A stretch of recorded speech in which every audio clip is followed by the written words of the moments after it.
নমস্কাৰ কেছ ষ্টাডিলৈ স্বাগতম। ভাৰতবৰ্ষৰ ভিতৰত অসমখন কিছুমান বিশেষ কাৰণত শ্ৰেষ্ঠ হয়। সেই কাৰণবিলাকৰ ভিতৰত প্ৰথম কাৰণটো হৈছে যে ভাৰতবৰ্ষৰ আটাইতকৈ ডাঙৰ শক্তিপীঠ মন্দিৰটো আমাৰ অসমতে আছে, অৰ্থাৎ মা কামাখ্যা মন্দিৰ। এই মা কামাখ্যা মন্দিৰৰ যি শক্তিপীঠ, সেই শক্তিপীঠৰ মুঠ 51টা অংশৰ পাকিস্তান, নেপাল আৰু শ্ৰীলংকাত থকাৰ লগতে কামাখ্যাত আটাইতকৈ ডাঙৰ অংশটো আছে, যাৰ কাৰণে মা কামাখ্যা ভাৰতৰ আটাইতকৈ ডাঙৰ শক্তিপীঠ মন্দিৰ হিচাপে পৰিগণিত হৈছে। মাজুলী বিশ্বৰ আটাইতকৈ ডাঙৰ নদীদ্বীপ। প্ৰতি বছৰে যথেষ্ট সংখ্যক পৰ্যটক আহে, যাৰ মুঠ মাটিকালি প্ৰায় 352 বৰ্গ কিলোমিটাৰ। আৰু 2011 চনৰ লোকপিয়ল মতে মুঠ জনসংখ্যা আছিল প্ৰায় 1,67,304 জন। 8 ছেপ্টেম্বৰ 2016 চনত মাজুলী জিলা হিচাপে স্বীকৃতি পায়। ব্ৰহ্মপুত্ৰ ভাৰতৰ আটাইতকৈ বহল নদী। অৰুণাচলৰ পাৰ্বত্য অঞ্চলত ইয়াক চিয়াং বুলি জনা যায় আৰু নামনিৰ সমতলত ইয়াক দিহাং বুলি কোৱা হয়। দিহাঙৰ প্ৰায় 35 কিলোমিটাৰ বৈ গৈ দিবাং আৰু লোহিতত সংযোগ হৈ ই ব্ৰহ্মপুত্ৰ হয়। 3080 কিলোমিটাৰ দীঘল ব্ৰহ্মপুত্ৰ অসমৰ কিছু কিছু ঠাইত 10 কিলোমিটাৰ পৰ্যন্ত বহল। সেইবাবেই ভাৰতৰ আটাইতকৈ বহল নদী হিচাপে ইয়াক স্বীকৃতি দিয়া হৈছে।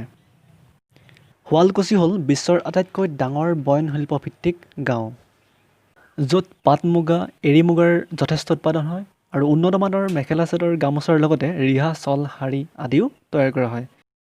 ৰংঘৰ এছিয়া মহাদেশৰ আটাইতকৈ পুৰণি ৰংগমঞ্চ। আহোম ৰজাই ইয়াত বহি মহ যুঁজ, মল্ল যুঁজ আদিৰ দৰে খেল উপভোগ কৰিছিল। স্বৰ্গদেউ ৰুদ্ৰসিংহৰ শাসনকালত প্ৰথমে বাঁহ আৰু কাঠেৰে নিৰ্মাণ কৰিছিল আৰু শেষত স্বৰ্গদেউ প্ৰমত্ত সিংহই বৰ্তমানৰ ৰূপ দিয়ে। কাজিৰঙা বিশ্বৰ আটাইতকৈ অধিক এশিঙীয়া গড় পোৱা যায় এই কাজিৰঙাত। পৃথিৱীৰ প্ৰায় 2/3 এশিঙীয়া গড় কাজিৰঙাতেই আছে, যাৰ মুঠ মাটিকালি প্ৰায় 430 বৰ্গ কিলোমিটাৰ। 2015 চনত মুঠ গড় আছিল 2401টা আৰু 2006 চনত ইয়াক বাঘৰ বাবে সংৰক্ষিত অঞ্চল হিচাপে ঘোষণা কৰে। চাহপাত বিশ্বৰ আটাইতকৈ ডাঙৰ চাহ উৎপাদনকাৰী অঞ্চলেই হৈছে অসম। অসমৰ পৰা বছৰি প্ৰায় 630ৰ পৰা 700 মিলিয়ন কেজি চাহ উৎপাদন হয়। ভাৰতৰ প্ৰায় 52%তকৈ অধিক চাহপাত অসমৰ পৰাই উৎপাদন হয়। অসম ৰাজ্যিক চিৰিয়াখানা ভাৰতৰ আটাইতকৈ ডাঙৰ প্ৰাকৃতিক চিৰিয়াখানা হৈছে অসম ৰাজ্যিক চিৰিয়াখানা, য'ত বছৰি প্ৰায় 4.5 লাখ দেশী বিদেশী পৰ্যটক আহে।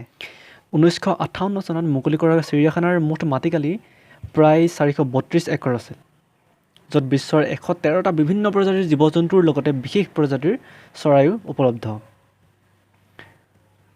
যোৰহাট ভাৰতৰ একমাত্ৰ চাহৰ ৰাজধানী হ'ল যোৰহাট। আহোমৰ শেষৰখন ৰাজধানী যোৰহাটৰ পৰা প্ৰতি বছৰে বিশ্বৰ বিভিন্ন দেশলৈ বৃহৎ পৰিমাণৰ চাহ ৰপ্তানি কৰা হয়। ডিগবৈ তেল শোধনাগাৰ এছিয়াৰ আটাইতকৈ পুৰণি তেল শোধনাগাৰ হৈছে ডিগবৈ, যাক অসমৰ তৈল নগৰী বুলিও কোৱা হয়। ভাৰতৰ তৈল উদ্যোগৰ জন্মস্থান ডিগবৈত 1889 চনত খনন কাৰ্য আৰম্ভ হৈ 1901 চনত শোধনাগাৰ প্ৰতিষ্ঠা হয়। দ্বিতীয় বিশ্বযুদ্ধৰ সময়ত প্ৰতিদিনে 7,000 বেৰেল তেল উৎপাদনৰ পৰা বৰ্তমান প্ৰতিদিনে 240 বেৰেল তেল উৎপাদন কৰা হয় ডিগবৈত। MV মহাবাহু ভাৰতৰ প্ৰথমখন 5 ষ্টাৰ নদী জাহাজ MV মহাবাহু অসমতেই আছে। 2011 চনত মুকলি কৰা এই জাহাজখন কলকাতাত নিৰ্মিত আৰু যিখন কেৱল ব্ৰহ্মপুত্ৰত চলাচল কৰা হয়। ব্ৰহ্মপুত্ৰ তথা অসমক কেন্দ্ৰ কৰি নিৰ্মাণ কৰা হেতুকে ইয়াক MV মহাবাহু নামকৰণ কৰা হয়।